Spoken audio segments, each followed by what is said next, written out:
علاج واقع پیش از وقوع است. با درک این مقاله خلق کارمندان خدمات دولتی آتش نشانی وزارت کارهای داخلی نیز در مملکت پیوسته چاره و تدبیرهای پیشگیری کننده را عملی می‌نمایند تا که حادثه‌های احتمالی سوختار به وجود نآید.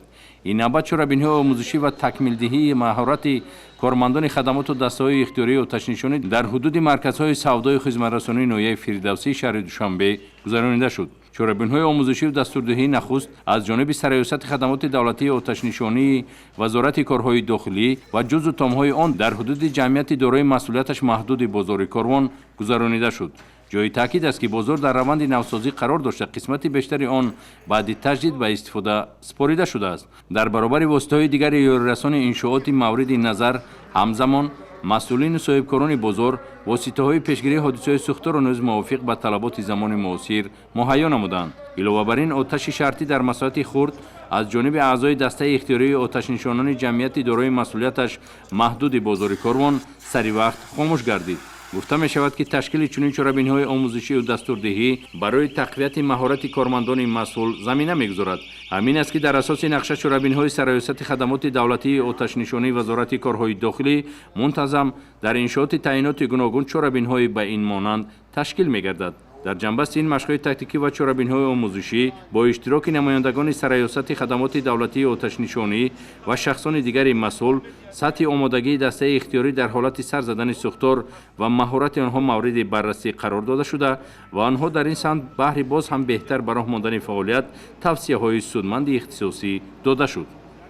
گذرانیدن مشق‌های تاکتیکی آتش نشانی از جانب هیئت شخصی قسم واحدهای حربی خدمات دولتی آتش نشانی بیشتر در مرکزهای سودا و خدمت‌رسانی عملی می‌گردد. زیرا صاحبکاران و تاجران در بازارهای شهر به فروش محصولات زود آتش گیرنده مشغول می‌باشند. از این رو باید قاعده‌های عادی‌ترین بی‌خطری از سوختار در بازار تأمین باشد.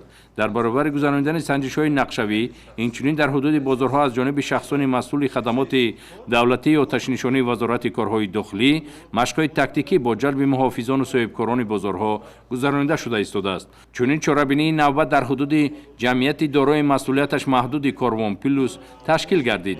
در آغاز با شرکت شخصان مسئول بی‌خطری سوختار و تاجران بازارها کارهای فهماندهی گذرانیده شد. برای پیشگیری نموده هم حالت‌های سوختار در جمعیت بسیار کارها عملی شده است. این کارها این مشورت درسی که این روزها شما دیده شدید در اساس نقشه چاره‌بینی که با سردار سراسر خدمات دولت آتش نشانی موافقه شده و در اساس دستورالعملی که ما ترتیب دادیم در همون عملی شده است. این که چاره‌بینی تیزیست و اوقات آماده شده تشکیل کرده شدیم. این همه تیاری و خاطر پیشگیری نمودن همه حالت‌ها از حالت‌های سوختار. این کارها اصلا برای شخصیت بازار، کارمندان مسئول بازار، محافظان و دسته اختیاری که در بازار از جانب رهبری بازار تشکیل کرده شده است، برای خود را گم نکردن در همه حالت‌ها اینا درس عملی گذرانده شده. پیش از همه هر یک کارمند، هر یک دسته اختیاری که در اینجا اختیارات فعالیت دارند، اینو باید دانند از کدام کار در سری وقت اجرا نمایند. در بازار مذکور از جانب دسته اداروی آتش نشانی و ساختارهای هماهنگساز یعنی خدمات دولتی آتش نشانی تدبیرهای عملی آتش نشانی گذرانیده شد.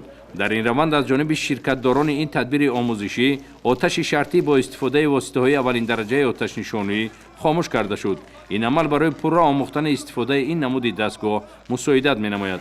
علاوه بر این با استفاده تکنیک‌های صحوی آتش نشانی حالت راه‌های درآمد و بین رسته‌های بازار نیز مورد سنجش قرار داده شد.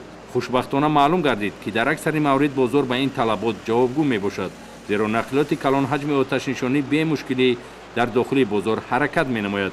قسمت دیگر مشق‌ها این فراگیری سنجش منبع‌های آب در حدود انشاءات بود.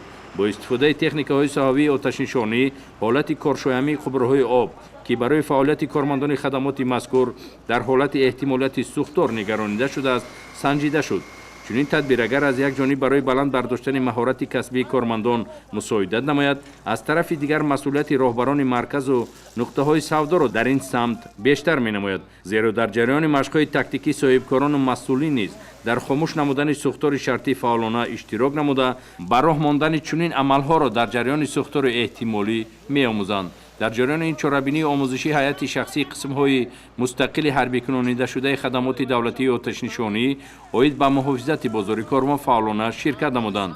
анҷоми тадбири мазкур барои бартараф намудани камбудиҳои ҷой дошта дар самти риояи қоидаҳои бехатарии сӯхтор, омода намудани кормандон ба ҳодисаҳои эҳтимолии сӯхтор ва тақвияти малакаву таҷрибаи дастаи идоравии оташнишонӣ мусоидат намуда истодааст.